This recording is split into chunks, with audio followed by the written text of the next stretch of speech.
Hello everyone, it's Benny, and welcome to yet another live stream on developing the Dare engine, my game engine for use in creating Ludum Dare games, and of course it's going to be open source, so you can use it and whatever.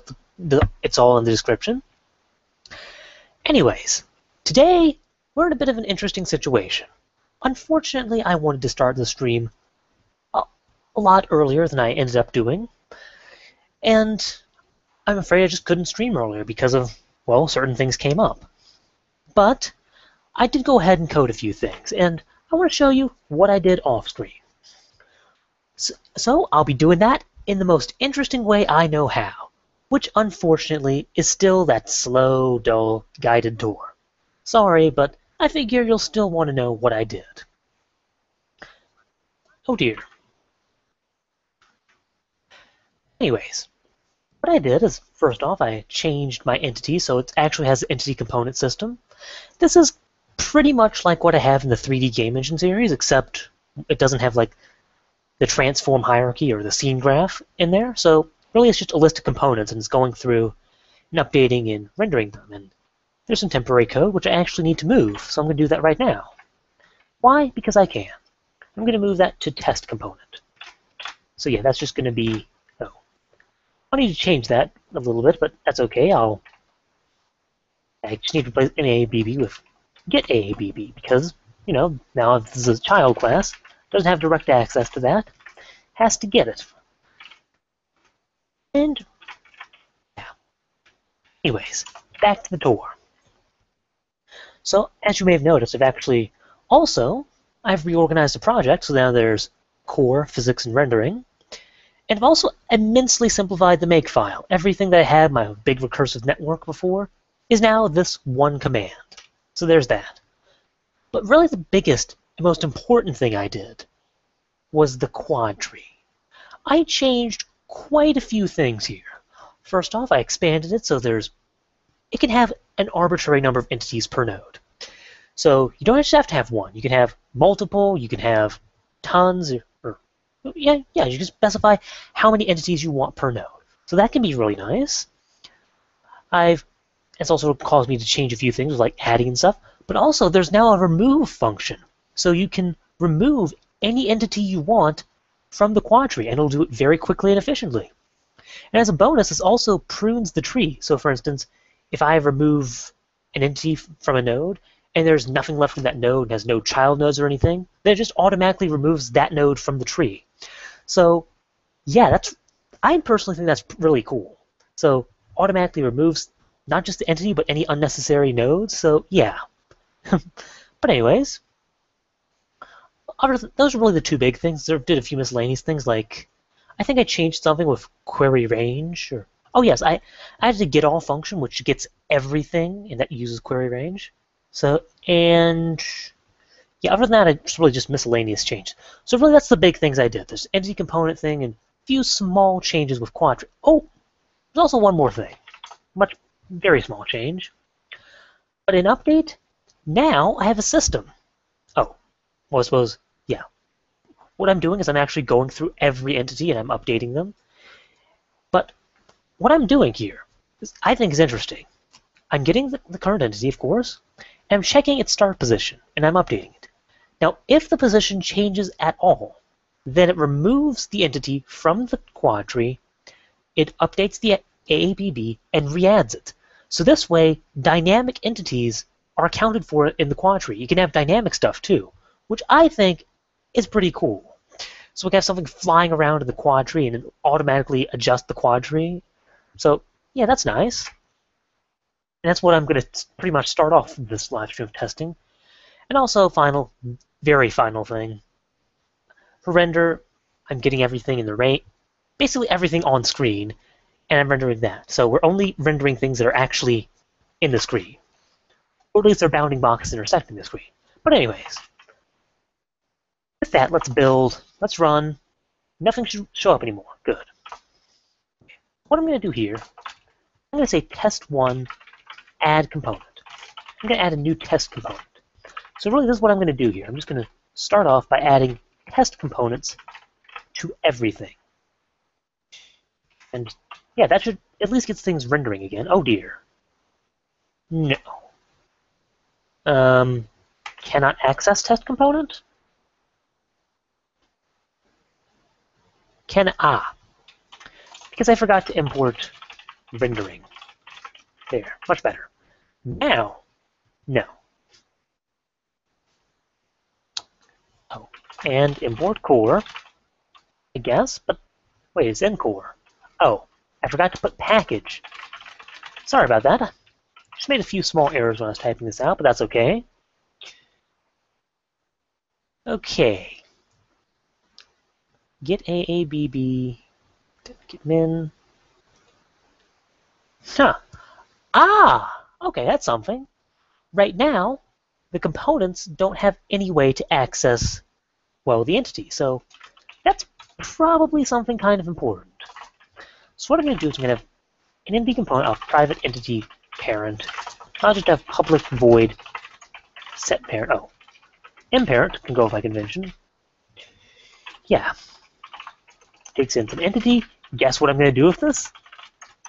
Yeah, set mParent equal, well, call it entity, but probably call it parent. But anyways, and I also have a getter for this, just because. Why not? Well, not because why not, because I need it to actually access it, but you know what I mean. Oh, I should probably name it getParent. I just want to call everything entity today, don't I? I should probably, space this back to go with my other setter conventions. Yeah, other than that, that should be everything I need for entity component. So I just need to change test component to use that. So get entity, or wait. No, that actually should be get entity. Dagnabbit. Okay. I'll just rename everything to set entity, because I seem to like calling things entity, don't I? There. I'll call this sure. There. Much more sense. And there. Now get entity, get AABB. With that all out of the way, oh, and perhaps a little bit of spacing, I should have no issues. Okay, sure, that's good. Should be able to just build and run. That's what I'm trying to say here. No, I crash. Okay, now I said I wrote the code. I didn't say I tested the code, so just bear that in mind. Okay, in test component dot run. Because I don't have. I know why. In entity and add component, I'm not doing component dot set entity to this. There. Now it shouldn't be null. Okay, great. So now we have a few things on screen. They're not really, doing anything, but they're there. And that's something, if you ask me. So with that, what I want to do now is I want to actually test out the quad tree's sort of dynamic properties, being able to dynamically update and change the quad tree, because I think that's kind of cool, if it actually works, that is. So the way I'm going to test this, let's see. Okay, I know how I'm going to test it. What I'm going to do is I'm going to go to game. I'm going to have some int num iterations, sure. Start off equal to 0. And every time we render an entity, I'm going to increase that. And at the end of all this, I'm just going to print out num iterations. So right now it should say 3, because that means there's 3 entities on screen, rendering, or at least we're trying to render 3 things. And also it should randomly introduce a bizarre border issue for some reason. Oh well. Not quite sure why that happened, but it seems to be gone now. Anyways, good, there's 3. Now what I'm going to do is I'm going to create another component. I'm going to call it test component 2. Wait, it's source/core/test component 2. There. Public test component 2. It's basically going to be like test component. So in fact, I'm even inherit test component. Only difference is I'm going to update it. So first I'll import core and rendering dot star and package core. There we go. And public void update input let float delta blah blah. Oh, that should be overriding, so probably should put that. In fact, I should probably put that in test component too. Or, well, not test component 2. The other test component there. How about that? And nerd tree's not updated, so there we go. And that fixes that problem. And there. So in here, what I'm going to do is I'm going to say get entity set x to get entity get x plus delta. There. Hello, Tanman and Brady Gamer. Welcome to the stream. If all this works out, I should have a dynamically updating quad tree, and I should see something sliding across the screen. Of course, I actually have to use it. Oh, and welcome, Chris Development, to the live stream. I'll put it on test component 3. There. That's sort of a... Oh, I see something sliding across the screen, and look at that! It flew off screen, now it's no longer being considered for rendering. So perfect. That means it works. Excellent. So, really, I think there's only one more thing that I have to do that's strictly related to the acceleration structure, or, the quad tree. That is, unfortunately, I still do not have an algorithm to expand the quad tree if it's outside the root node. So, yeah, I'm going to have to do something about that, because otherwise, if I let that entity fly for long enough, it's just going to cause this to crash, and that's not good.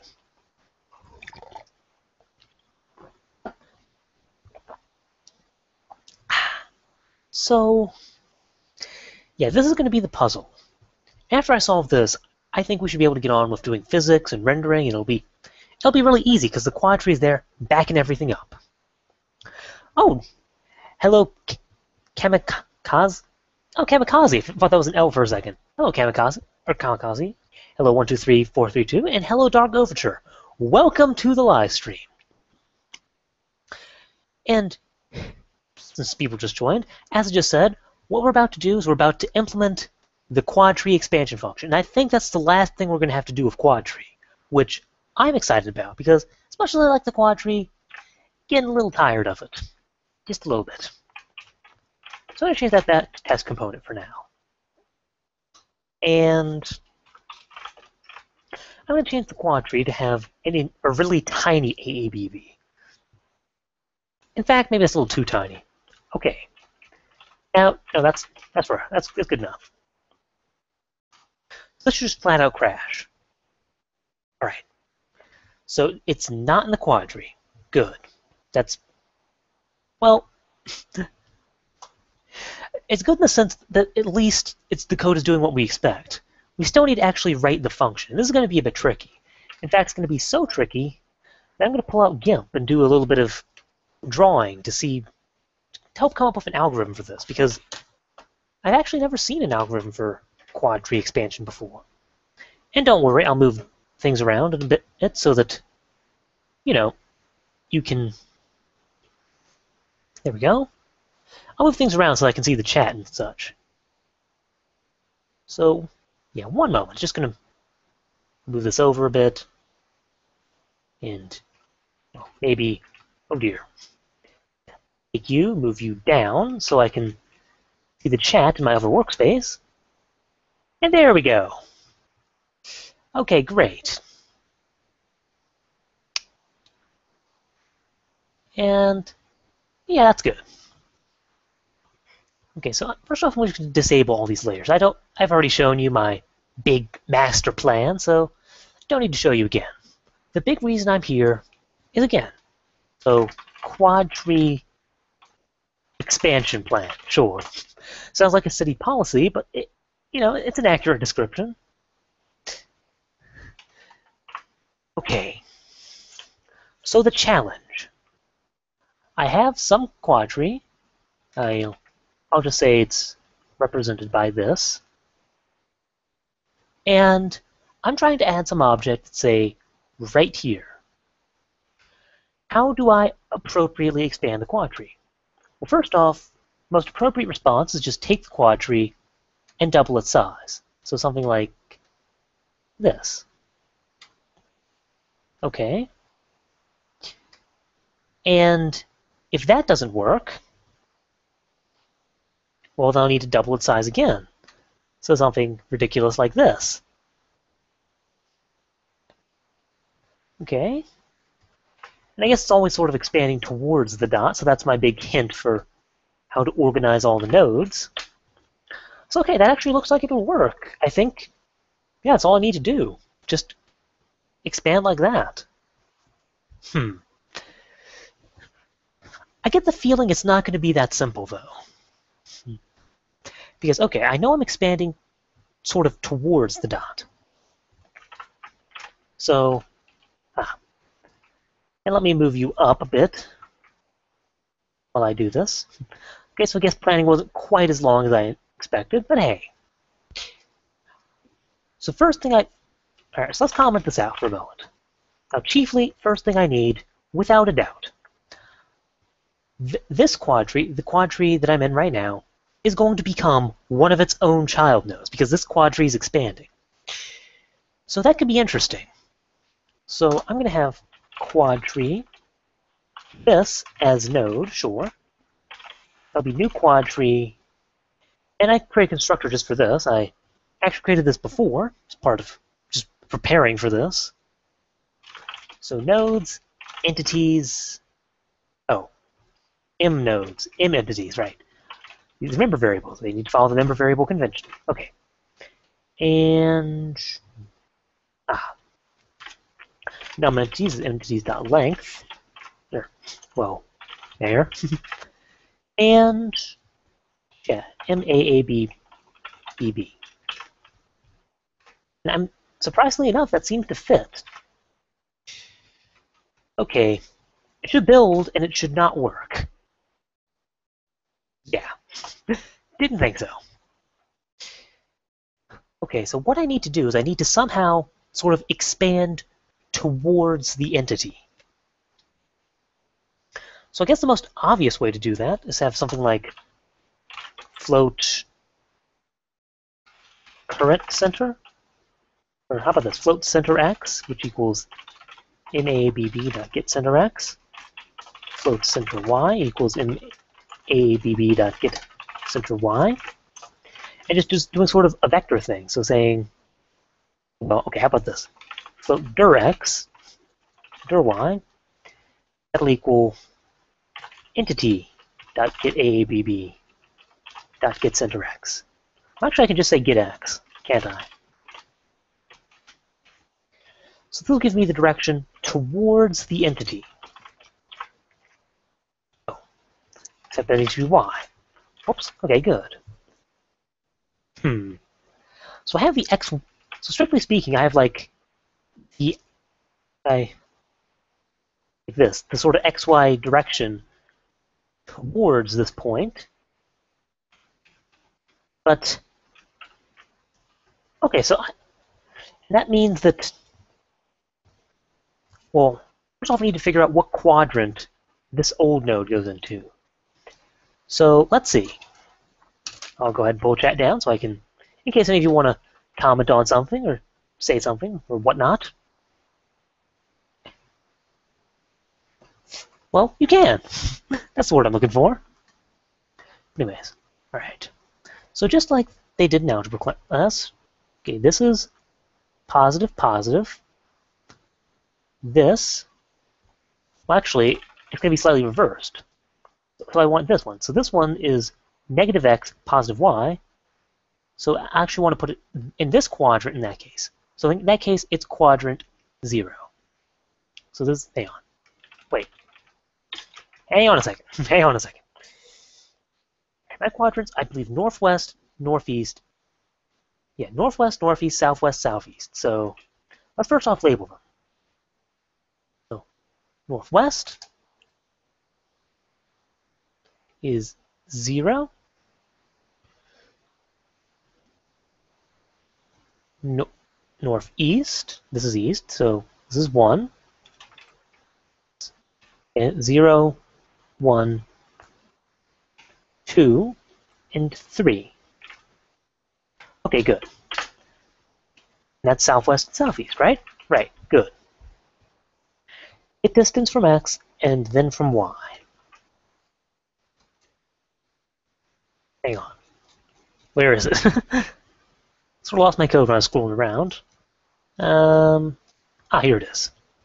So you're saying like use direction x and direction y to get the distance? That's doable. Not entirely sure how it'll help yet, but that's definitely doable. All right, so here's my thing. If direction, this is my direction. Now, if it's negative and positive, then it needs to go to quadrant 0.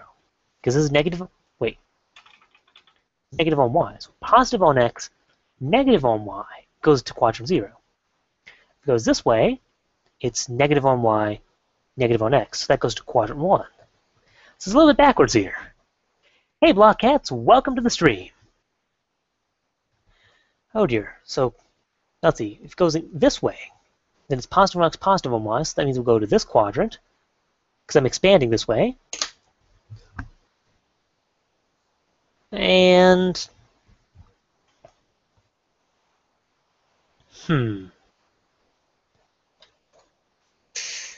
okay, so I guess it really only leaves one combination left. If it goes this way, then it's negative on x, positive on y. So that would be here. Okay, so with this sort of code system, I should be able to do something. Right, I should be able to figure out what quadrant the original quad tree should go in. Quick or not question. I don't have any strong preference to it. I haven't noticed a significant difference in performance between Java and C++ in most cases, and I haven't really found either one that much faster, so whichever. And Zandan, or Zandane? I'm not entirely sure how you want to pronounce that, but I'm using the DeLorean Dark theme in any case.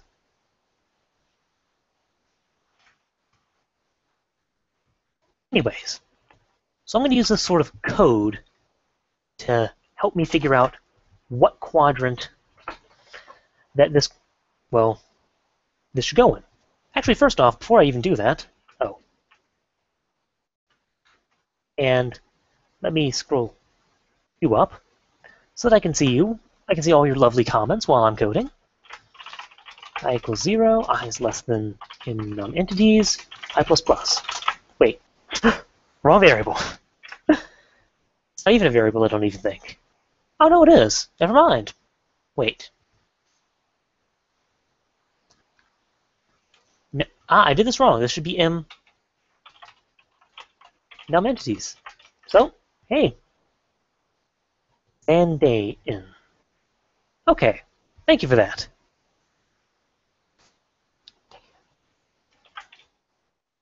Anyways, I'm doing something. Right, I'm going through all the nodes, mnodes.length, and setting them to null. So here I'm going to set all the nodes to null because, well, I don't need the nodes anymore. Now I'm using, whoops, sorry about that. I'm using this as node is what this quad tree used to be. Now the quad tree I'm in, the object I'm using, this is now representing the bigger layer. So now I have to figure out, based on direction x and direction y, which node, specifically, the old quad tree should go into. So I'll say if direction x is less than 0, and direction y is less than 0. So in this case, they're negative. If they're both negative, then it should go in quadrant 1. So m nodes sub 1 equals this as node. Otherwise, a few more cases. Direction x is less than 0, and direction y is greater than 0. Oh, wait. One of these cases is going to have to be less than or equal to 0. Well, it really wouldn't make sense if these are 0, would it? Because, well, then it would be close enough to fit inside the quad tree. So, yeah, that's sort of... I'll say less than is going to be less than or equal to 0, just to say something. So, negative x positive y goes to quadrant 3. Perfect.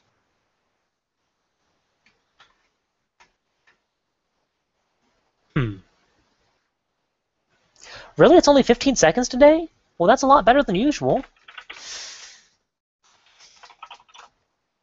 Anyways, otherwise, if direction x is greater than 0 and direction y is greater than 0, so they're both positive, that should go to quadrant 2. And finally, last case, I'll check it just to be 100% sure. It should be in all cases, but, well, you know, just to be completely sure. Direction y is less than or equal to 0. Wait, so direction x positive, direction y is negative, so plus minus. That should be 0. M nodes 0 equals this as node. And here, otherwise, finally, what I'm going to do, oops, here we are. I'm going to be, all right, here I'm going to crash because there's no good reason this should happen. So here I'm just going to say error AABB, not in quad tree, cannot be tree direction is invalid, question mark? Sure, why not? Just something. Okay, so anyways, I'm still doing something here. Okay, good. I know what quadrant this one should be in now.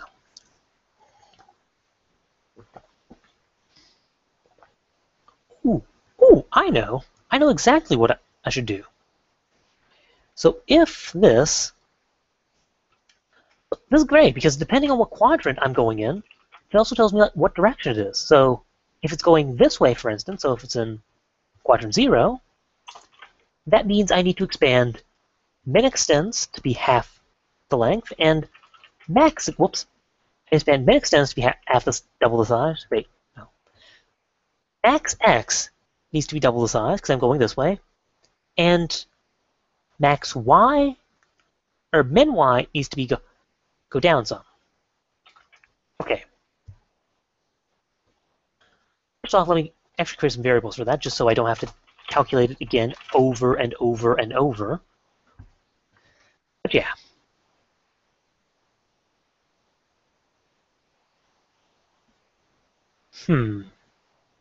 Oh yeah, it does make sense to do that. That's good. That's good. That is a good plan.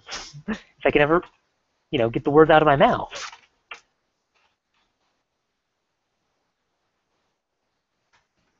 I'll say directs and then plus, sure.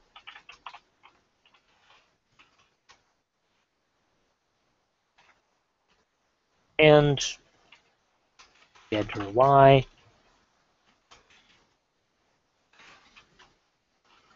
I'll put a space in front of it just so it doesn't run with the numbers, and that should be good.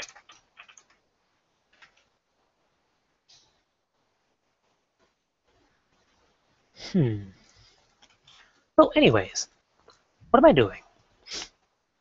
Right. I'm supposed to be finding out something about this vector. Right, I'm supposed to be finding out how much I need to expand. Okay, so float expanse x, sure. That's going to equal MAAB B dot, or get max x. Actually, I think I have something just like this somewhere else that I can steal from. Or perhaps, yes, I do. Haha. Yeah, it's just max. Oh, well, I can't really steal from it, but it's max minus min. That's what I'm going for. At least I know my logic's right. AABB dot get min. And same thing for y.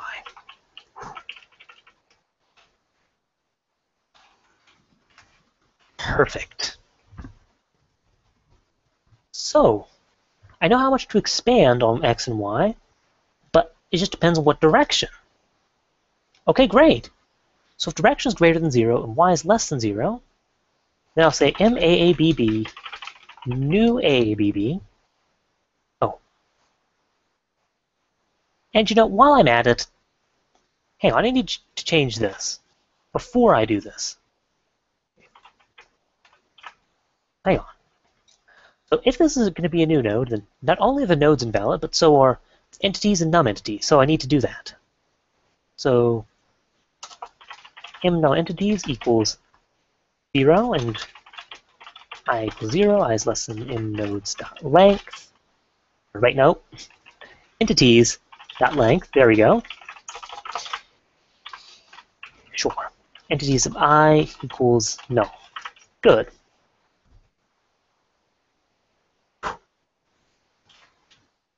This way, I think all the data is reset now. I think. I could be completely wrong about this, but, well, other than the AABB, but I'm about to do that right now. I'm going to set the AABB to the new one. Now, in this case, I'm expanding down. So, you know, I think that min-x, max-x nonsense stuff would really help in this case, so I don't have to type out the same thing every single time. So, I'm going to do that. Oops.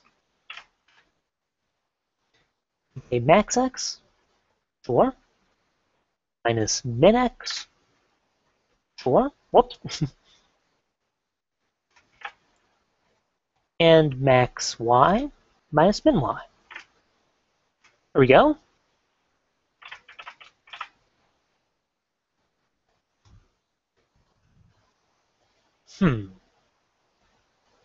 So anyways, now I think I finally can do this. So it's about time. Let's start off min x, min y, max x, max y. Unless my AABB constructor is different than I think it is, but I think that's fine. Yeah, min x, min y, max x, max y. Okay, good. So all I have to do now, in this case, what I need to do is something. Right. Min x. In this case, the minimum on x is staying the same. So don't need to change that. Minimum on y. This is decreasing. So I'm going to subtract this as no. Extance y. Like that. Let's just put these on new lines so it's a little easier to see. Max x, this is going to expand. So this is going to be plus expanse x. Max y should stay the same. So good. I think this is going to create proper AABB in that particular case. Now, let's say there's a different case. What if the direction is, say, going this way? Right, in this case, well, first off, in this case, this will be node 3, so let me actually move it over here. It should be the exact opposite. It should be min y, or min x, minus expanse x, and max y is max y, right? Plus expanse y? I think that's the case. Yes, it is. Okay, great. So, that just leaves two things left to do. Number 2, that is this case. So in this case, what happens? Well, it's increasing on max x is expanding. So let's go ahead and do that. It's going to be max x plus expands x. And max y plus expands y? I believe so, yeah. All right. But that just leaves one case left to handle. I think we can successfully expand the quad tree. Maybe not, but I'm hoping. In the last case, it's minus minus, so min x subtract min y subtracts. Okay, good. Final case. Min y.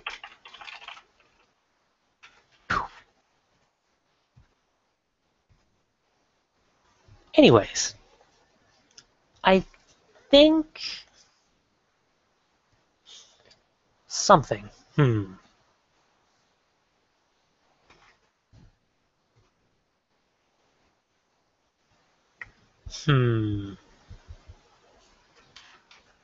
let's just build and run and see what happens. I think it should work unless I... Oh, right. I forgot the most important part. At the end of this, what I need to do is I need to recursively call add, because now this node has expanded, so I need to retry adding the entity.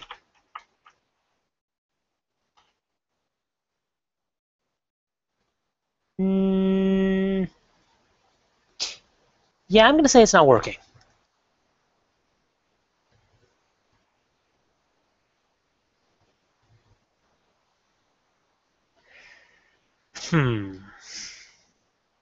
Well, it was certainly an idea.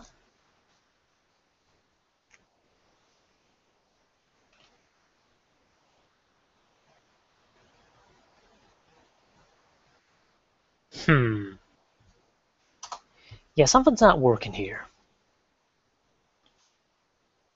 Well, let's find out. Live debugging, folks. Gotta love that part.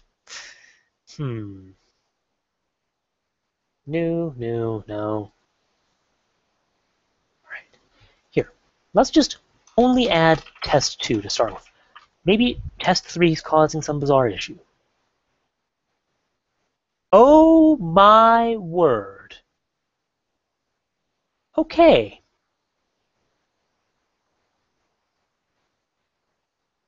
Okay.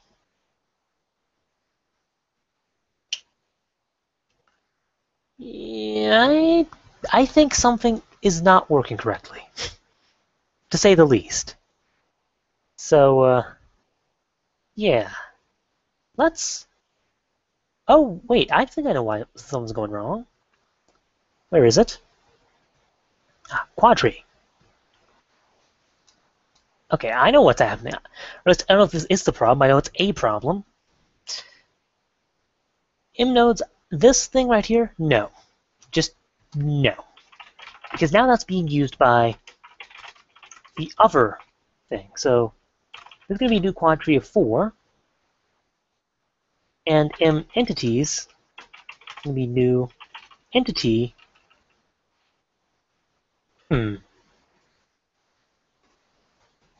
Something.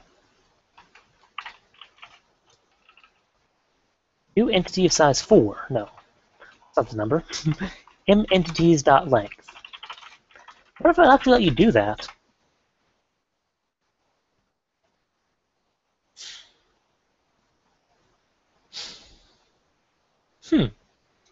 Okay. I guess we'll find out. But other than that, something. Num entity 0, is that right? Yes, because this new tree doesn't have any entities. Entities nodes should be new object, which they are. ABB should be a new object, not deinitializing stuff, which it is. Okay, good. This should not do that. Hey, look at that! 2 objects. The expanse, at least so far, is working. Looking for something. Game? No. Here we are. Test 3. Haha! And I should be able to change it to test 2, and the expanding system thing should just work. Really? Yeah, look at that. Quad trees just working now. No crazy stuff. It just works, which is incredible. That's exactly what I'm going for. Now, can I remove and add stuff and in the middle of it and still have it work? That's okay. Oh, right.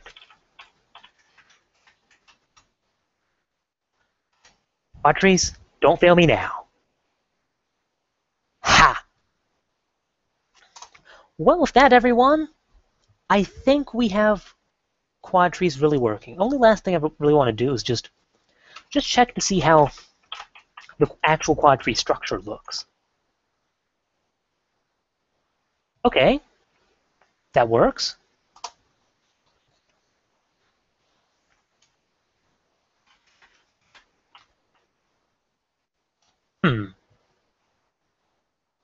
Okay, that still works. Hang on, I am curious though. I wonder, can you do something where you just like S3 change over time? Well, it would, but I wouldn't see it here because it's a static display. It's initialization. All right, whatever. Anyways, it appears the quad trees are finally working in a nice general manner. Now what I'm going to do is I'm going to initialize the quad tree to just -1, -1, 1, 1, so the size of the screen. And I think after that, everything really should just be fine. Okay, so at this point, folks, I'm going to push everything to GitHub so you can play with it if you want. And then we have to decide what to do next, because now I think our acceleration structure is working. So, well, it was working before, but now it has all the features it needs. So, quad tree is working now. Expanding quad tree. How about that? Okay, I'm just going to check GitHub real quick to make sure the commit went through. In fact, let me just open up Firefox in a new tab for that. .com. And okay, it says updated 19 seconds ago. Has the commit name. Okay, good. It's working.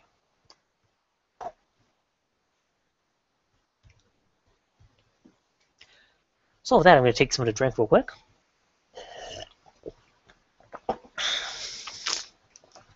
Yeah, if you're streaming for a long time like this, just having a glass of water handy is really useful. Just a tip in case any of you want to do streaming or something. Anyways, now the challenge is, what on earth do we do next? Now I got quad trees working. So I just go ahead and bring up my graph thing again. Now my big master plan.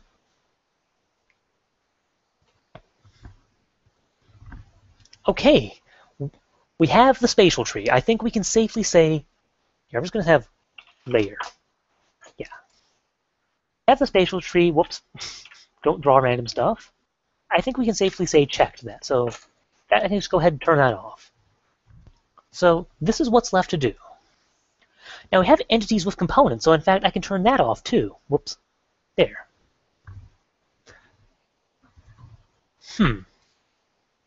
Oh, and I probably, yeah, it seems like my thing is slightly, okay. Well, there, that seems to show the chat just fine now. Anyways, we have a few things left to do, folks. We have the rendering engine, we have physics engine, we have basic rudimentary functions with these, but nothing full. We have scene graph. We still need to do. We still need like the giant list of entities, and well, yeah, that's what we have left to do. So you know what? I'm going to take advantage of the interactivity of the live stream. You guys can vote. What should I do next? Should I work on the rendering engine, the physics engine, or the scene graph? Keep in mind, this is a 2D game engine, so this won't be like an identical clone of the 3D engine. So yeah, pick one. I'm going to take a 2-minute break, So, and remember, I'm very literal about that. If I'm not back in 2 minutes, something terrible has happened. Yeah. So I'll be back in 2 minutes. Just let me know which one, what you prefer, rendering engine, physics engine, or scene graph. And yeah, I'll see you in 10.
And I am back, everyone. I am back. Just in time, as usual. So anyways, let me go up and see all the votes. Okay, so let's see. We have, in fact, let me tally them up, just to be perfectly fair. So I'm going to open new instance of GVim. In fact, here, how about this? I'm going to go to my, what are you doing? Oh, right, you're my recording thing. I'm going to, not new folder, new document. I'm going to call votes. And in here, I'm just going to tally everything. Oh dear. So that's why I had it like that. That explains a few things. Anyways, the votes. I have rendering, physics, and I have scene graph. Sure. And I'll just space everything out so it aligns, because otherwise it's going to bother me. Everything starts out at 0. So, rendering, physics, rendering, wait, rendering, there we go. Physics, rendering, physics, oh dear. Scene graph, yay. Rendering, physics, yep. Benny tallying votes live. Rendering, man, this seems like I cannot see your message. Sorry if you voted, Jam, but I don't know if your vote's going to get counted. Rendering, no, I did not count that yet. Scene graph, physics, rendering. I think rendering is going to win. You already voted, Infinite Coder? Yes, you voted. Sorry, I'm not counting your vote again. Probably few people who voted twice here, but I'm trying to be fair. Everyone should vote. I'd like to see physics after rendering, so okay, I guess that's vote for rendering. Okay. Wait, where'd it go? Rendering, okay. Lots and lots of rendering. I'll check just in case there's like a comeback of physics and scene graph. Uh, yeah, okay. I think that, yeah, oh dear, still voting. Physics does make a comeback, but those are multiple votes. Okay, I think rendering has won. So okay, so I'll do rendering first, then I'll do physics, then I'll work on the scene graph. There. So I'm trying to be fair, and I can go ahead and delete this now. So I'll rate it on my master plan. So yeah, let's go. So next. Okay, Jan voted for physics. All right, that puts physics at 7, but it still comes in second. So where is all this coming from? Is that from today? Oh dear. Already something on next?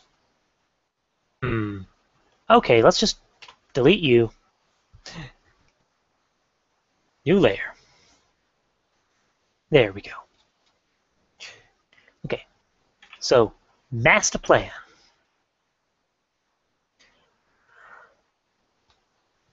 We're going to do rendering stuff. We're going to make, maybe not the entire thing, but at least more advanced stuff like having bitmaps and having, you know, maybe text and such. You know, just the basic things you'd want in a 2D game engine.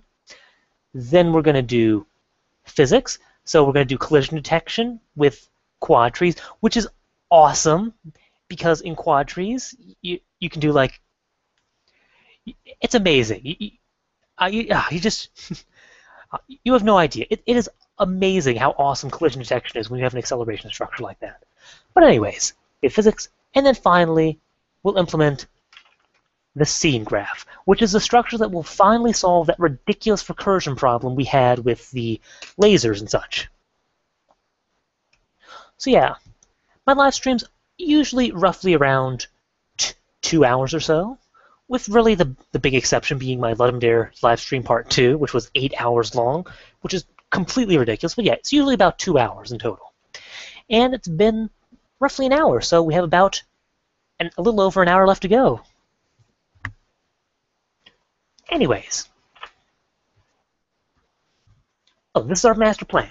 Thank you for voting, guys. We're gonna gotta bring comments with me. Yeah, so let's go ahead. Let's go to rendering. Let's make something awesome. Now again, keep in mind, this is a 2D game engine, so this isn't going to be anything as advanced or fancy as the 3D game engine. It's just going to be, you know, basic, getting stuff done, which is still pretty cool. I can't wait to do some of the there's some really interesting clipping stuff we're going to be doing here. I'm excited about that. I really wanted to try that out for quite a while, so yeah. And oh my. Okay. First and foremost, most important thing you want to do with 2D game engine. Most important thing, you got to be able to draw an image in some way or form. Just some way. So, yeah, I'm going to do that. So, public void draw image, right? This could be a lot like fill rect. The big difference being, oh wait, okay, right.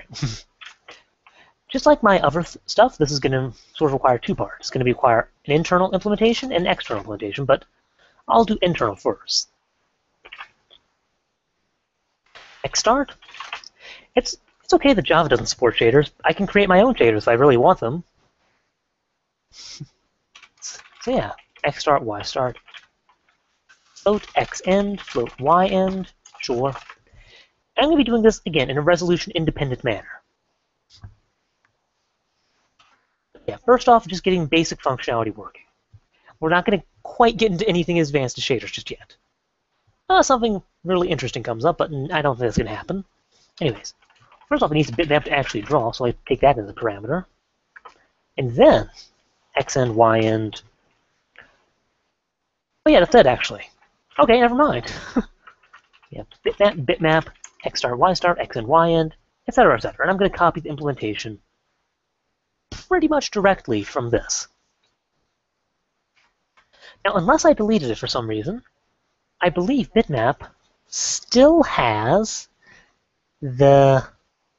Yes, it still has the copy nearest, which is perfect. This is exactly the function we need. It does nearest sampling of some image and copies it, which is, well, that's what I want.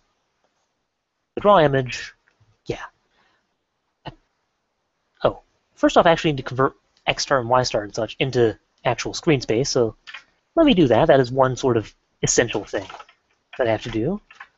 Other than that,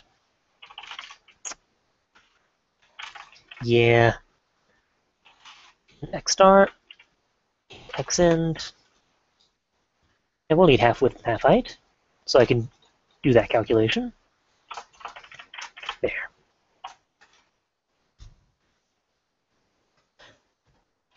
And for all you people asking about 2D lighting, it basically is the same as 3D lighting. Lighting is lighting no matter how you do it. So, yeah, sorry.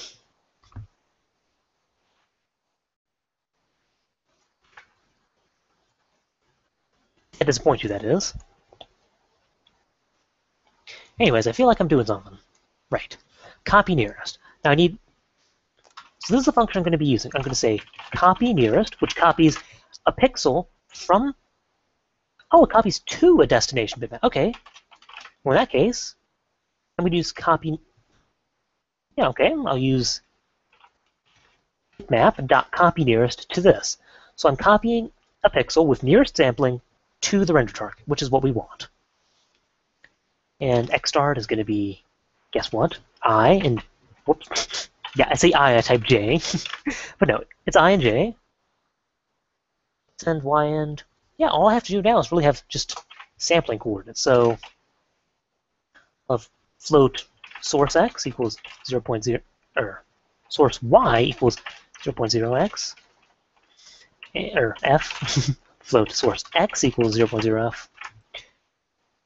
I need float source x step, because I'm going to be doing it in stepping. You could, if you really wanted to, you could do this just with linear interpolation, but I like the stepping method. It's basically just as simple, except, well, it's just slightly different. And it's faster. So why not? Anyways, x step, I'm doing something. Okay, so really this is just 1 over x end minus x start. F with float.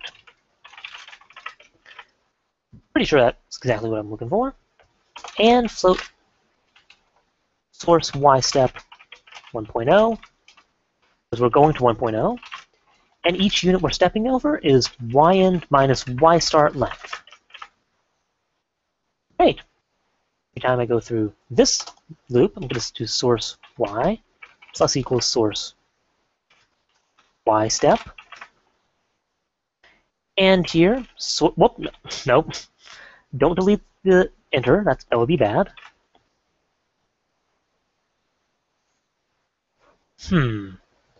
Oh dear, I've been paying attention to comments. Have they said anything that I'd like to respond to? Okay. Responded to that. And... whoops. Forget to use graphics 2D.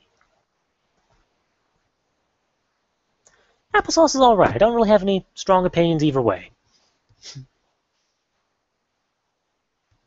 Well, see you, Dark. Thank you for joining us. Anyways. Right here. Whoop. No. Source x plus equals source x step.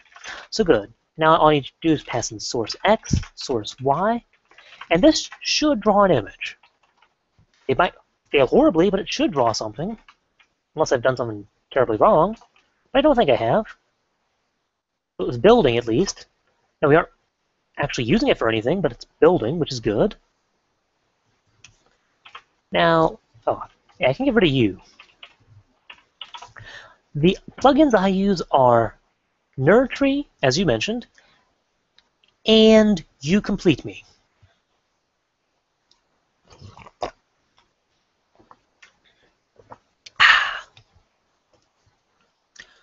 So anyways, I need a new actually, no, I don't need a new component. I just need to change test component. So yeah, I'm going to create a constructor for this. Public test component. It's going to take in some bitmap. I'm going to call, sure, sprite. Why not? And I'll have private bitmap sprite, or msprite here. As you can see from my clock, it is 6:02 p.m. for me. And yeah, right here in render, I'm just going to, oh, first off, msprite equals sprite. So we're passing in some sprite for this. And we render, I'm going to, yeah, do basically the same thing I did here, except I'm going to pass in msprite. I think that's all I need to change, to make it, other than the name, to make it draw image. Excellent. And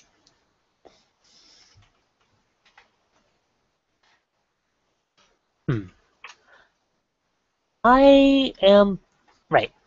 I knew I was forgetting something. So I do need an image to actually draw. For now, I'm just going to create some bitmap test, new bitmap. Not even, or just make it 50 by 50. Test.fill. Correct?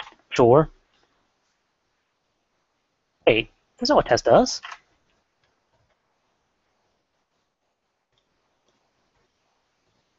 And I'm doing something. Where is it?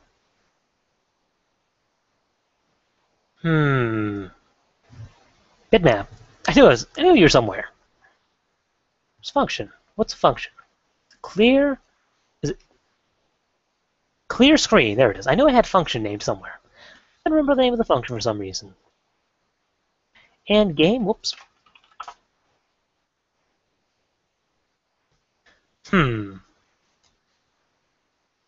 Yes, I was going here. So I'm going to clear screen to byte 0x00. Don't really care what color it is. But you can specify a color if you want. So B, I'll use 75 for byte. For G, I'll use BX11, and for R, I'll use byte 0x82. Should be somewhat dark color, I think, but did I really? Spear. Good job. Thank you for the tip. Oh, and test component 2, since it extends it, public test component 2, bitmap sprite, super sprite. Okay, cool. And I think I just need to pass in test here. My test names are getting worse and worse by the minute, but oh well.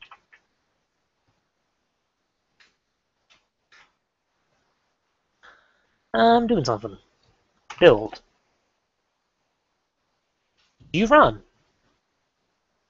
No.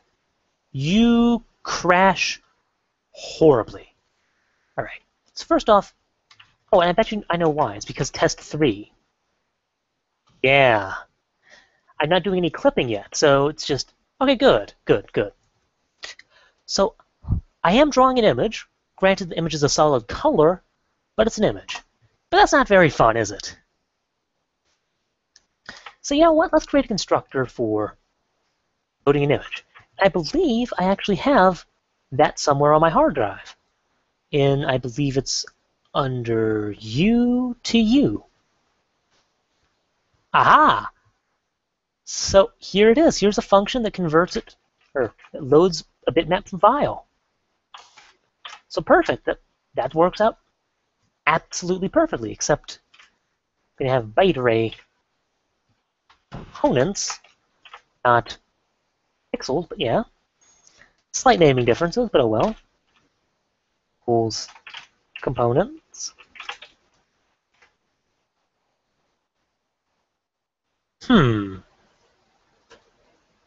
Okay. I'm doing something. Alright, loads the image, gets width and height. Pixels has to be an int array because, well, that's the way Java works. So I have to get RGB, and then here. Now I need to go through all of them I was doing it for a completely different reason here, but it worked out all the same. M component sub I times 4. And I'll need to do this 4 times. So this is A, R, or A, B, G, R. Equals, equals, equals, equals. Great. M, or no, not M, pixels of I. This refers to the actual pixel. Now this is where I have to do all the bizarre bit manipulation nonsense that I had to do before, that I'm really not a big fan of, but do I still have it? No, I deleted it. Dagnabbit. Oh well, I can write it out manually. It works out all the same. So A is this shifted left by 24, because alpha is in the highest byte, and masked by 0xFF. So it turns into an actual byte. Technically I don't need to do it in this case, but actually I will, because sign extension. Java only signs extends on right shift, doesn't it? Yeah, either way, I'm going to do it anyways. Screw the slightly subtle rules they have. Just gonna do it. Be safe. And yeah, so B is going to be shifted left by 0. G is shifted left by 16, and R is shifted left. Wait, G is shifted left by 8. R is shifted left by 16. And I believe this should work for everything. Whoop.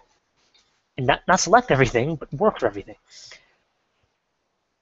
And, oh, right. Components, new byte. Okay. Okay. Here, I need to actually initialize it. All right, in components, or just components, new byte array, width times height times 4. All right, good. I think this should load an image. Here's a real question. Yes, I have. Right now it's the backbone for my entire game image system. It's how I'm storing data. It's how I'm performing screen culling, so anything outside the screen doesn't get rendered. So yeah, it's definitely being used for stuff.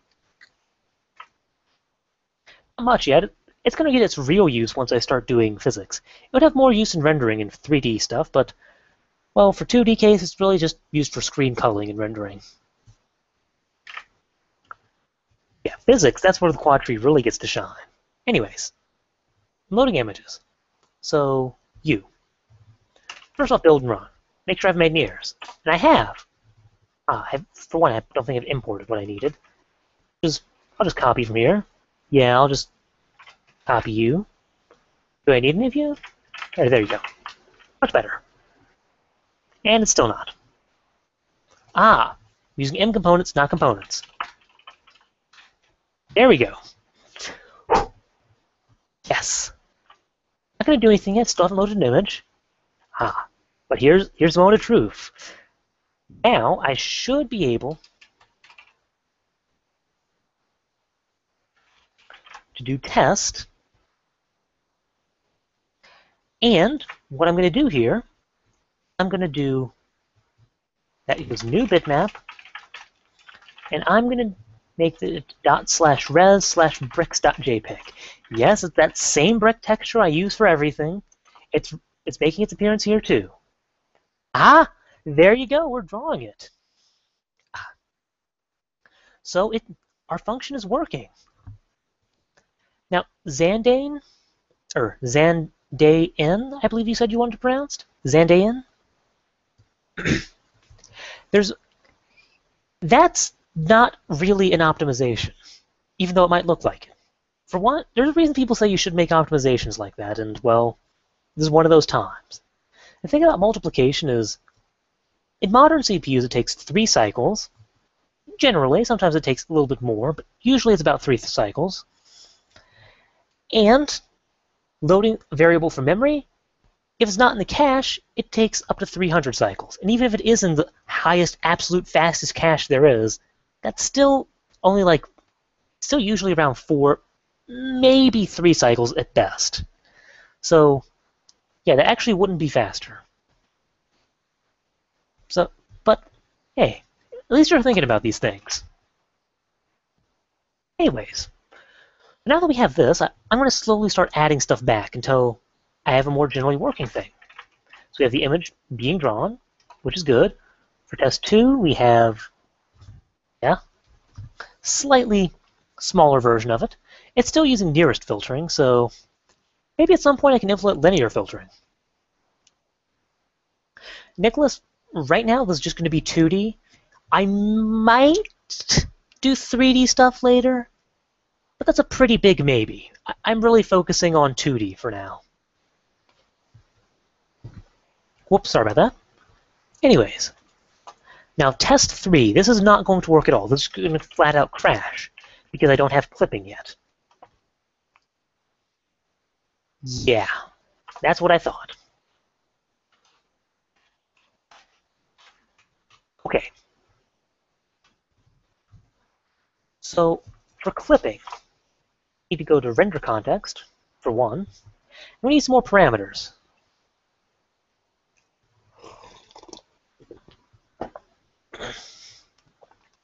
Now the big thing I'm going to need for clipping is text start and text end positions. So let me go ahead and add that. So float text start, float text start x, float text start y, float text end y. Except that's not how I did it. That happened. Text start x, text start y, text end x, text end y. There we go.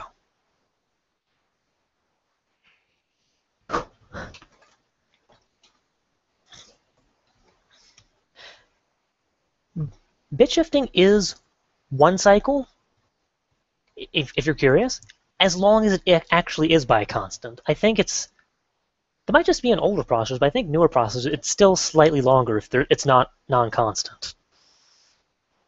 Forgive me, I don't have the instruction timetables memorized just yet.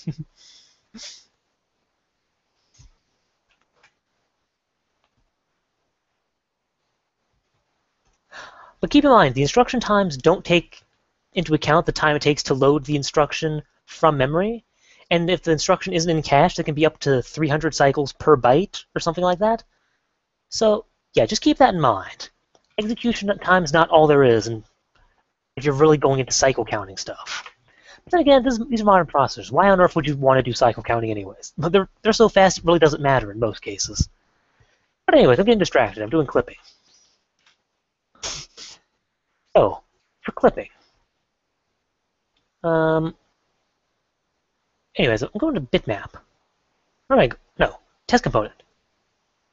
Yeah, because I'm going to pass in the my clipping variables for this, just for the time being. I'm going to start at 0, go to 1. Very simple. Bitmap. No. Render context. There we go. Clipping. So the big thing here is textx start, textx end. Yeah, first off, I just need to make it use the clipping variables. So source y is going to start at text start y. Whoop, sorry.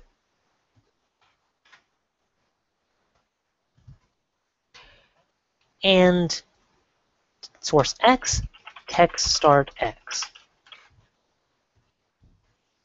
Okay, that's the first step. Now this is no longer a 1.0. This is now text end x minus text start y, because that's the total amount of distance I'm trying to cover, or you're trying to cover. Same thing here, except for it's, guess what, with what? Wait. Text start x, there you go, and text end y, text start y. Good. Float, cast of, oh wait, they're already floats. Never mind. So is this. Why am I? Oh, no. There's still floats, but okay. Anyways, that should be all I need to do for this. This should still work. It should just be more general now. I should be able to, oh, I forgot something. Ah, don't need that.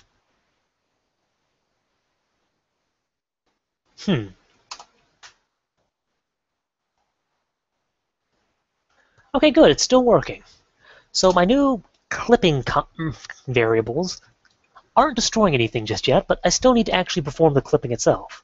Fortunately, I have code for that. So I'm going to change this to draw image internal. I'm going to have public void draw image. Just takes in all these variables. And oh, not text.x, just like x.xend. Text.x and stuff, that's all going to be from clipping. And I can also change test component now to not need these anymore. Goodbye. So, what am I looking for? Where are you? Render context? Yeah. Okay, good. And oh, the internal version can now use integer xstart and integer ystart because yeah, this is going to be doing the transformation of screen space. So I can actually get rid of all of this code right here. It's no longer needed. That'll be handed in the high-level clipping. So great, we can draw an image, sort of. Just need to, do the clipping. So that's, I think, going to be exactly like what I have in FillRect. So in fact, I'm going to copy and paste this. Only difference is at the end, I'm not going to call FillRect internal. I'm going to call draw image internal, but still. Here, draw image internal with bitmap, xstart, ystart, xend, yend, text.x, which I don't have yet, but I'm going to use in a moment, text.y, textendx, textendY. I'll see if there's a better way to reuse all this clipping stuff later. There's a good chance there is. But anyways, image start x. Wait a second. What on earth is the image start x and y being used for? I don't think those are being used at all, are they? Yeah, because I'm just doing. Oh wait, am I doing something with it? No. Okay, so I actually kind of do have clipping stuff. In fact, oh, well, that's even better. I don't need to calculate the y step stuff, or I don't need to calculate the steps. I can actually. Oh, this is even better. Ah, this is amazing. Okay, I can take in, instead of end, I can take in source x step and source y step as variables, and then I don't need to do any calculation at all. That's even better. Okay, great. So yeah, I'm just going to pass in image xstar because I believe this. Yeah, this is doing image clipping. This should work. And then image y step. Be careful of this. Image x step. For the stepping values. That should be all I need. And it crashes. Well, it doesn't crash. Just I made some syntax errors. 74. Ah, it's a float. And illegal start of expression, line 28. I forgot something, didn't I? Hang on. Int, float, float, float. Float, float, float, int. Ah, I didn't cast these to ints. Not that it particularly matters where the integer conversion happens. It's just I've chosen to do it here. Also, that means I'm not going to need to do it like this. Yeah. So I still have an error on line 28 because I don't need a comma anymore. Okay, good. This should either work or fail horribly. We're going to find out which. Okay, well, at least that seems to be working. Does number 3 actually work?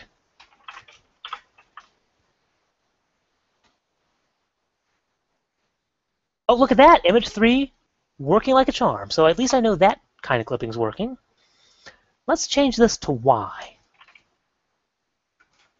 So Y plus delta. Test clipping in the other direction. Okay, and yeah, there you go, folks. Clipping is working. We now have the most important function of all in our rendering engine. Well, yeah, for 2D engine it is, and it's the ability to draw an image. Whoops, excuse me. Now, there's really only one more thing I want to do with this before I go ahead and call it quits for the day. Whoops, excuse me. Good lord.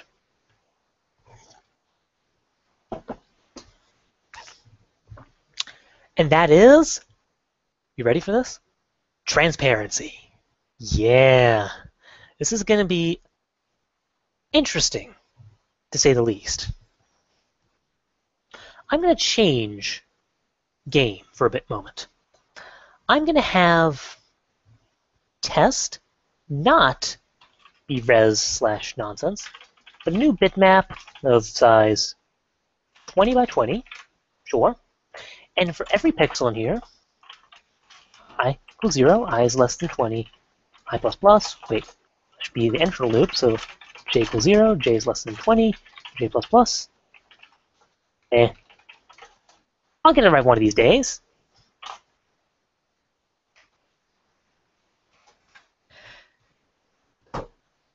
We have I and j. I'm just going to generate completely random values for the pixels. So, yeah. Test.set pixel, or it's draw pixel, isn't it? Yeah, draw pixel. There we go. Unfortunately, I don't think I can do another 5 hours. I'm a little bit tired from the rest of my week, but I'll do what I can. And this isn't like a quick thing. This is going to take like 20 or 30 minutes unless I'm insanely good at it. So yeah. I'm drawing a pixel, ij. I'm just going to use, again, completely random stuff. So byte math.random, byte math.random. Guess what the next one's going to be? Byte math.random. And this is a really interesting one. It's going to be a byte with math.random. Yeah. So should be completely random image. Or it could fail horribly. So, I don't know how I feel about that. That does not bode well. Why is nothing showing up? That is a question. Well, 50 by 50 image worked, right? Maybe I am secretly doing something with the alpha value that I'm not aware of. Make it a byte 0x00. No. Huh. It's probably because it's casting it as a float value. Okay, so I know what I'm going to do. Int pixel equals int. Wait.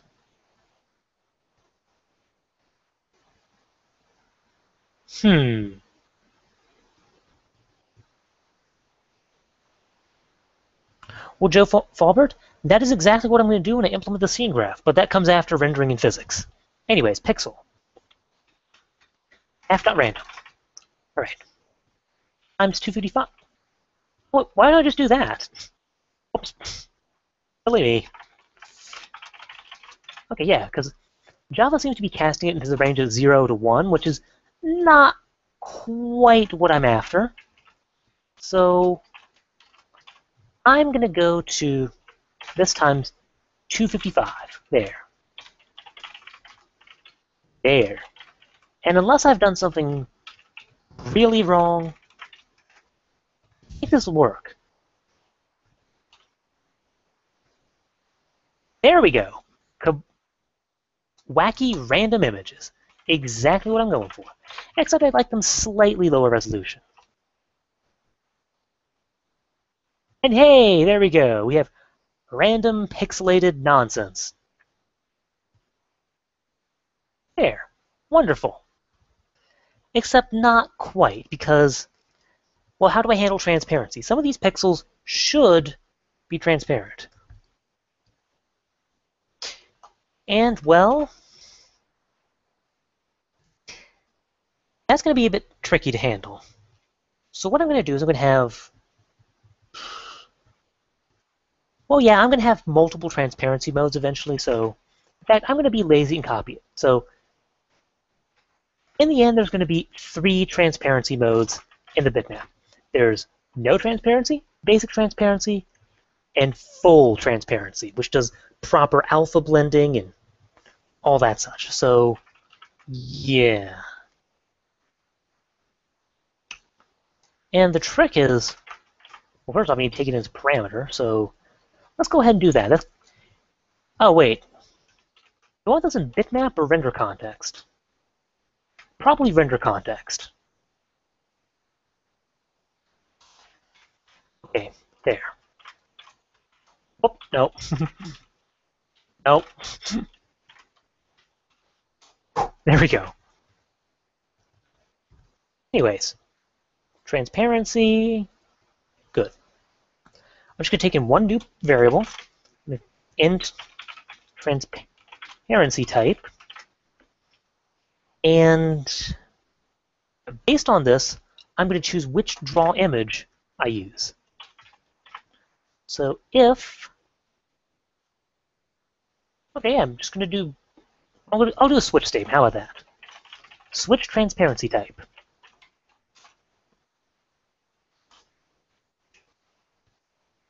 If it's the case of, case transparency basic. Transparency none. Basic is what I'm going to be implementing today.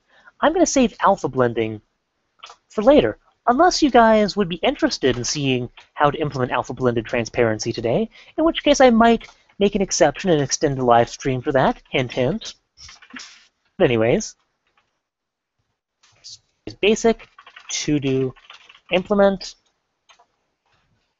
break case transparency full to do implement break, and the default case, I'm just going to throw them a big whopping error because hey, you didn't use the proper transparency values. Screw you, user. You used an invalid transparency value, and I'll have an angry face here. There. So, I'll still need to change, what is it? Test component for this, so that you're using, say, render context.transparency none.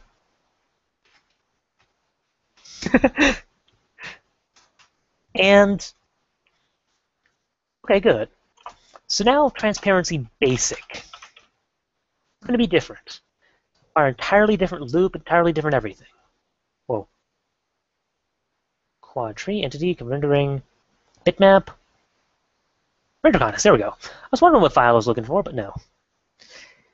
Okay. So, create new function.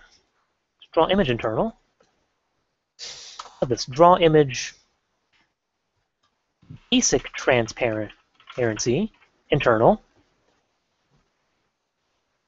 So this is what I'm going to use for basic transparency. It's going to be exactly like draw image internal, except this is going to be using the slightly more expensive transparency algorithm, which, well, you might not always want to do.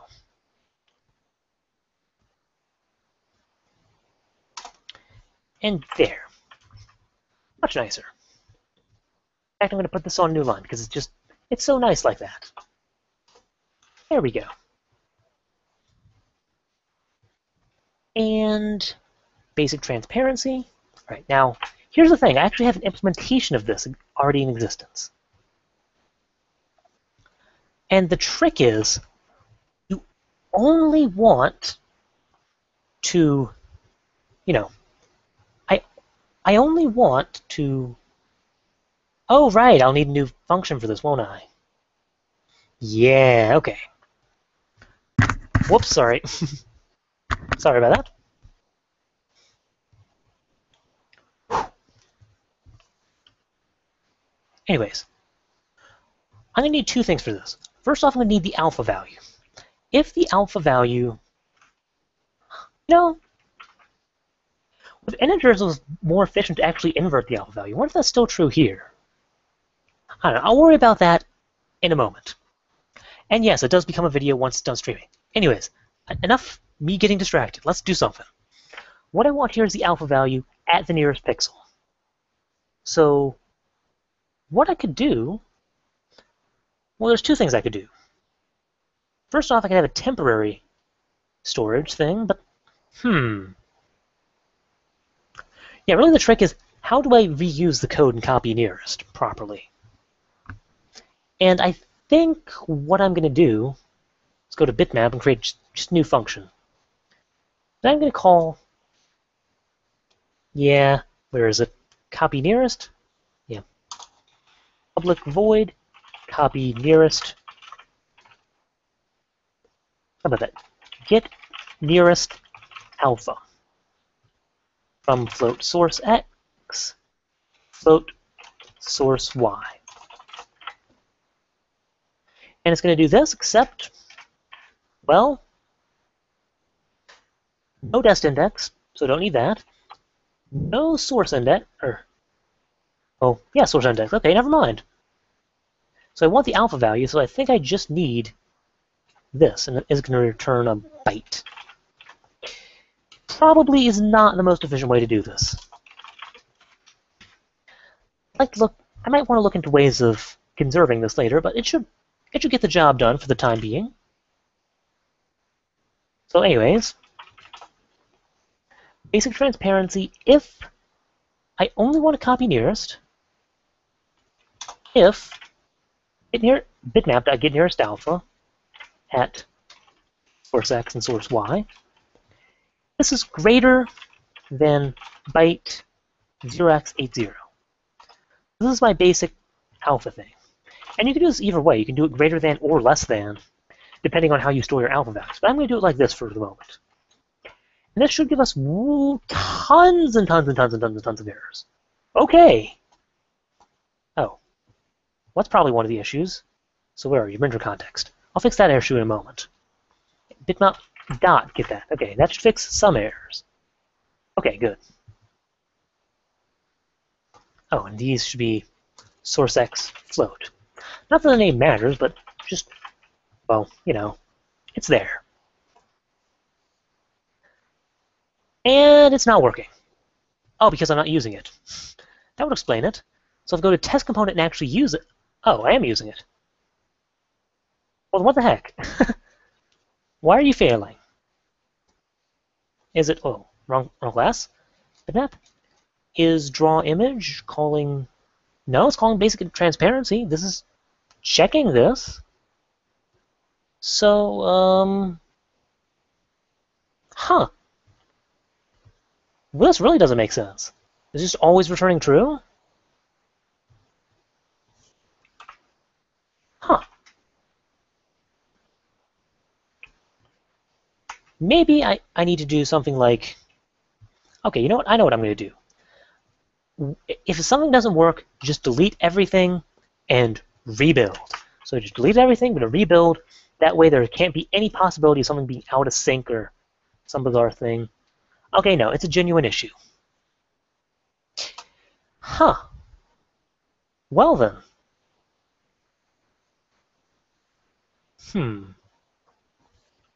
Okay, maybe if I cast this to an int rather than this to a byte. Maybe byte. Oh, right, bytes are signed in Java. Okay, that would explain it. Okay. So if it's greater than byte 0. Yeah, there we go. So now, some of the pixels, which have insufficient alpha values, are just being cut out. Just being nothing anymore. I could also do it the other way. I could do it less than 0. Well, I don't know. It depends on what way ends up being more efficient for alpha blended transparency, which you guys said you wanted. So, you know what? I got some time. This was a little bit faster than I expected, so why not? But yeah, as you see, there's transparent pixels. If I drew something in the background, I could draw bitmaps over top of one another, which is awesome. And yeah, so let's just go ahead. Let's do something.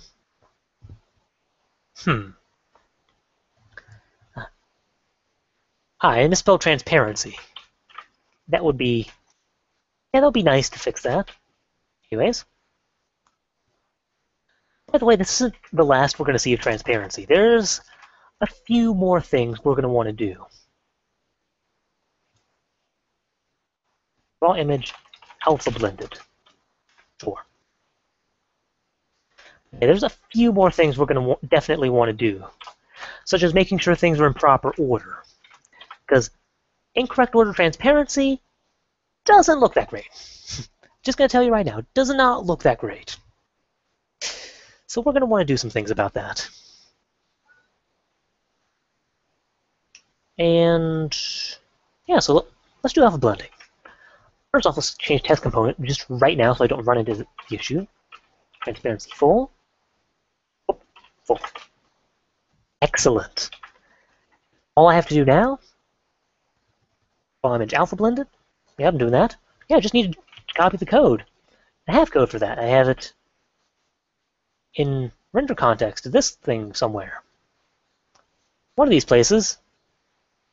Or maybe it is in bitmap. Okay, let's look there then. Ah yes, here it is. So this is alpha blended transparency. At least this is what it looks like with integers. And it is a royal pain in the butt with integers. So, yeah, I don't know if I'm going to do that. To be perfectly honest with you. The most big... Oh. Okay.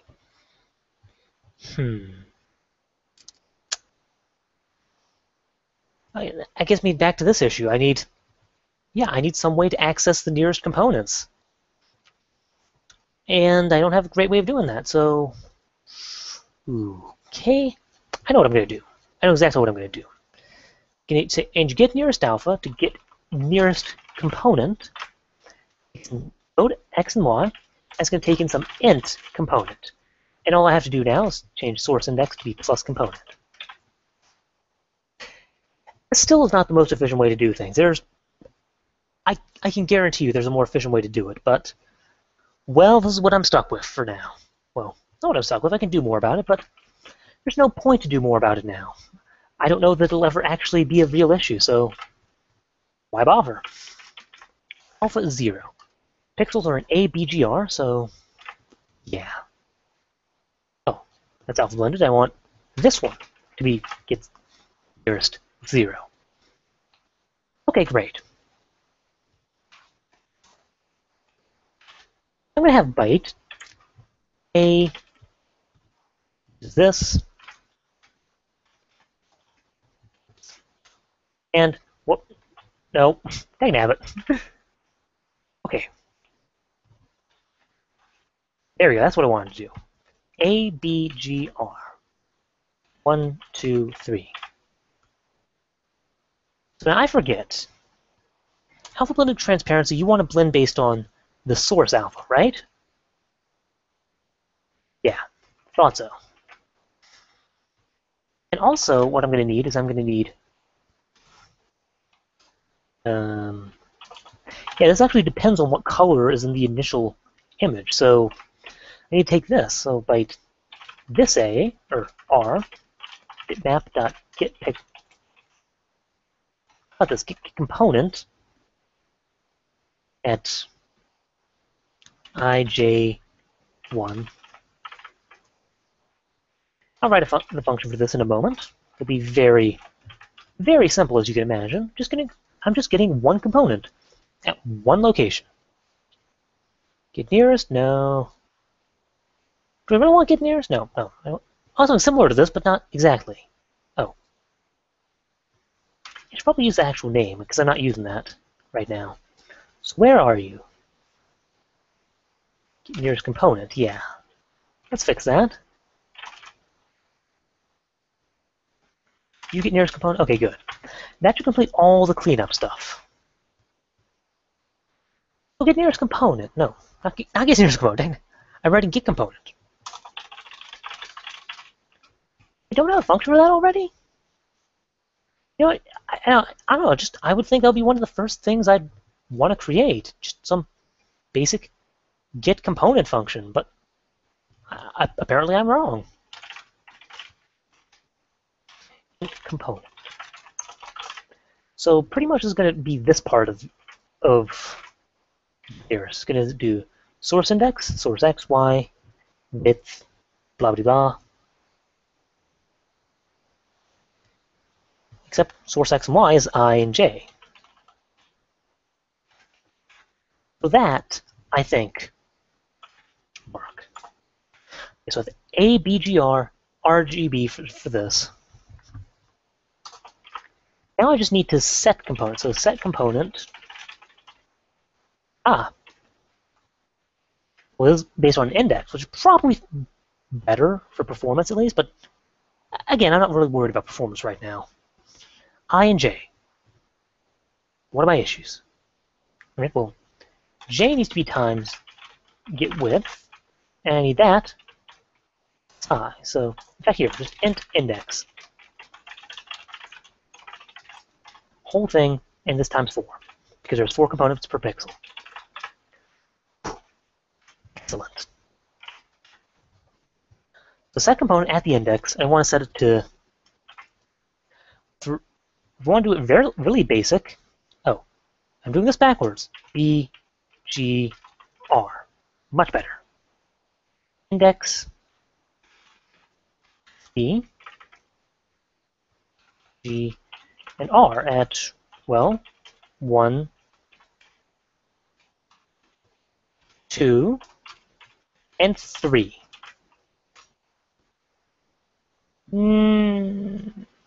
Cannot be applied to given types.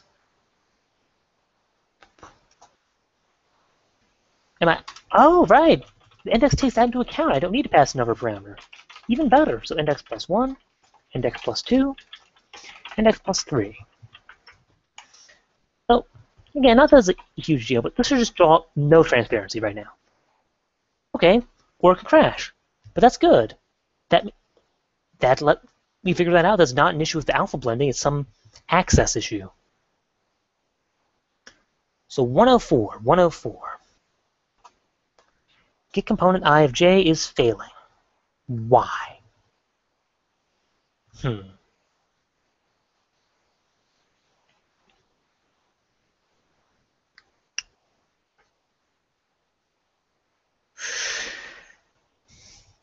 I plus j times get width times 4. There's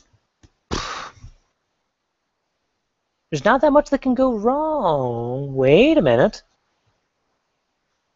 I'm using bitmap.getComponent.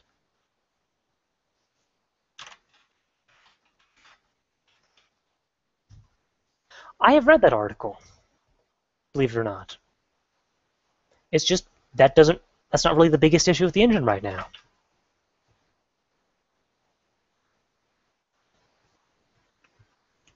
So now this, I think, should just draw no alpha blending, just basic image. Or it could fail horribly. That's also an option.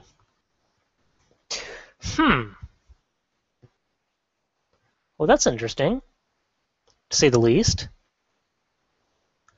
Oh, I know why. I'm not drawing the new image. So if I change it to the other, well, I can't get my temporary code working.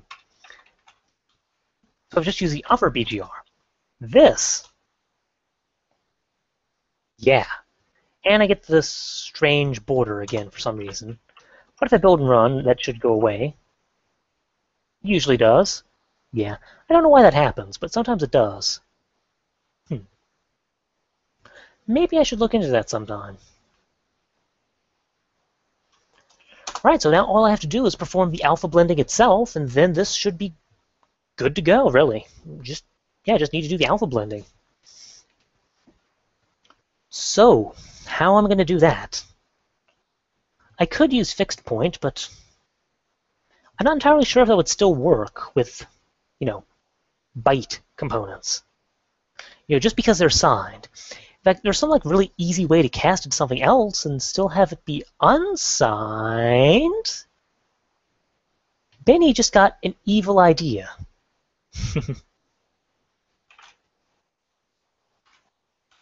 But no. Well, I'll worry about fixed point stuff if performance becomes an issue.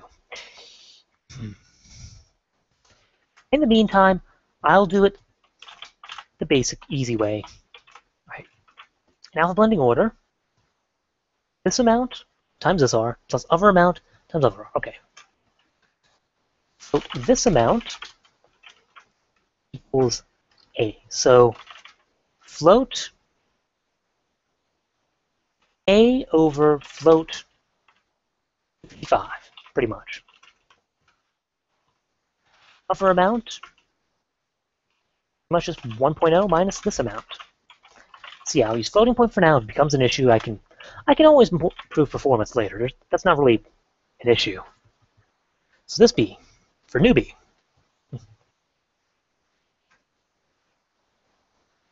All right, but this is backwards, so I should use other amount and this amount. I think that's the case.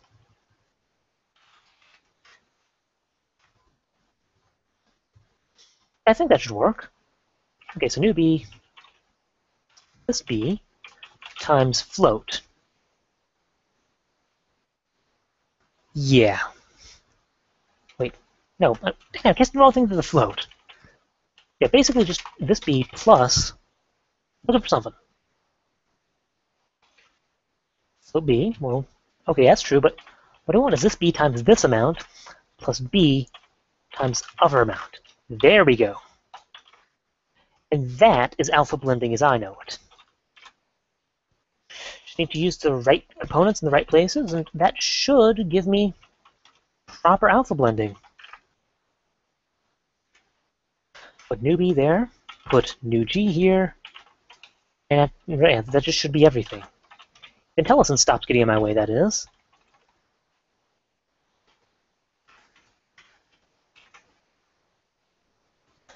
You're right, I can just put 255.0F, which is much more clear.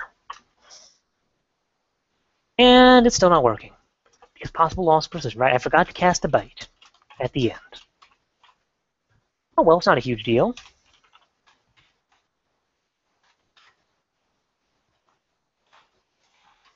So byte, byte, and byte. Finally. No. New B, G, new R. There we go.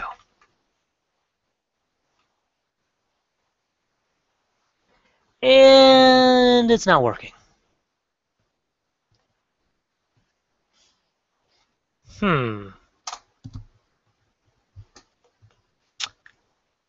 Right. Because A can be positive or negative. It's in the range of negative to positive. So I really want to float A plus, the smallest is 127, so plus 128.0. Either way, it should be safe, I think. And that is still not working. I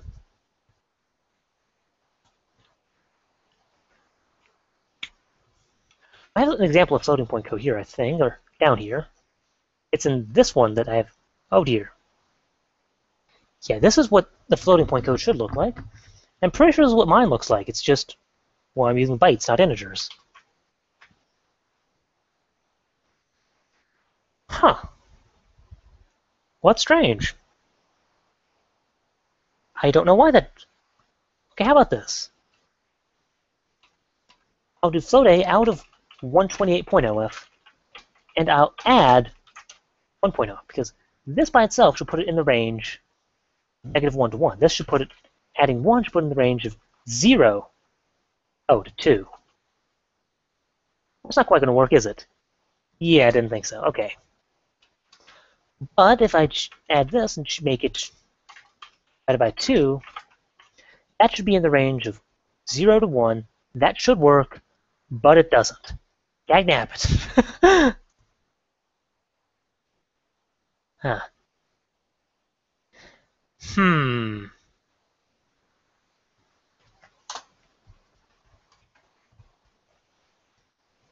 Well, when in doubt, I can always do it.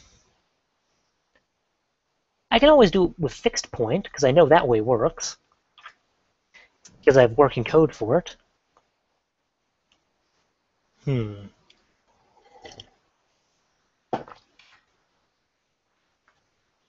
In fact, I am going to do that. Oddly enough, I think fixed point is going to be easier this time.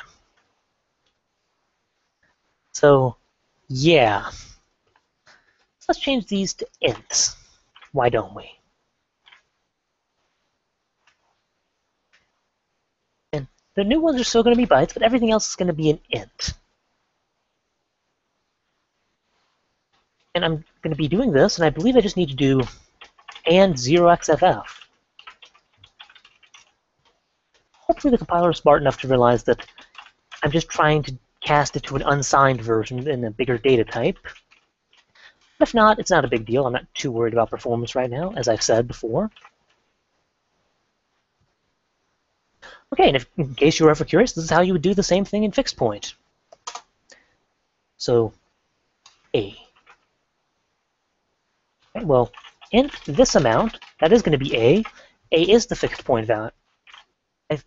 A is in fixed point, or at least I'm saying it is, so I don't need to do anything. An other amount. Oh. Well, yeah. Let's switch that around.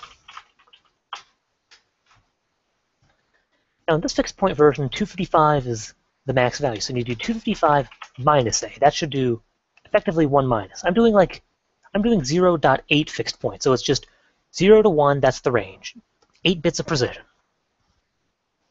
Which should be plenty in any case, but still. Float, float, float. No, not float. No casting this time, interestingly enough. I just need to do the multiplication as is. And I believe at the end I just... Actually, do I? Yeah, I think I can just add them together like I did there. Can I?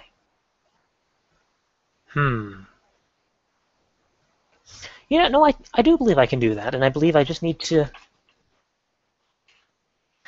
at the very end, do the shift to account for the fact that, hey, this is fixed point, so I need to shift right by 8, because it's 8 bits of precision.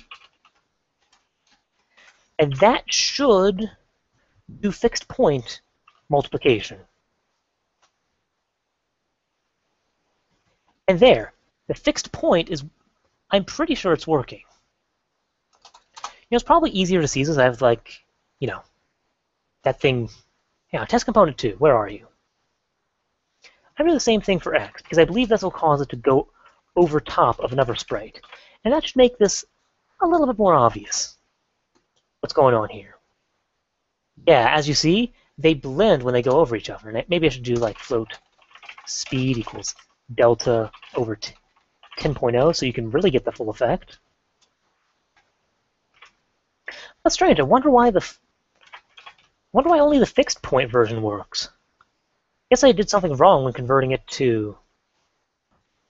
back to floating point, but that's strange. Oh well, I'll leave a comment saying it's floating point or fixed point, but yeah. As you see, the image slowly goes across, and when it crosses over the other images, yeah, nice, smooth alpha blending. So the individual pixel colors are being blended together.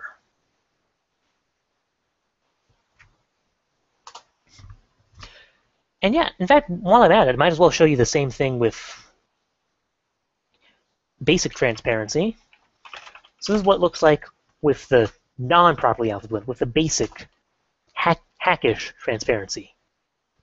Yeah, much worse approximation of it, but as you can see, when it passes over, you can still see the other image in the cracks of the pixels, which is nice. So there you go. That is all that we need to do with yeah, that's transparency. That's what I'm trying to say. I believe this on alpha blended transparency, or full transparency for now, because I think full transparency looks cool. So with that, everyone, that's going to just about wrap up this live stream. I'll leave this up for you so you can see alpha blended transparency, because I personally think it's cool. And I'm also going to post it on GitHub so you can, see the code, play with it yourself. There we go. Yeah, I can go ahead and close this now. Might as well. You saw it working. And I'll say included images or sprites transparency. There you go. Now I'll double check to make sure it actually did go on GitHub and commit didn't fail for some reason. And GIMP is in the way, good job. I'll just close out of you, I'm not going to need you anymore. Yeah, you can go away, GIMP. Oh, refresh. Ah, there we go. Sprites and transparency. Wait a minute. I need to redo that.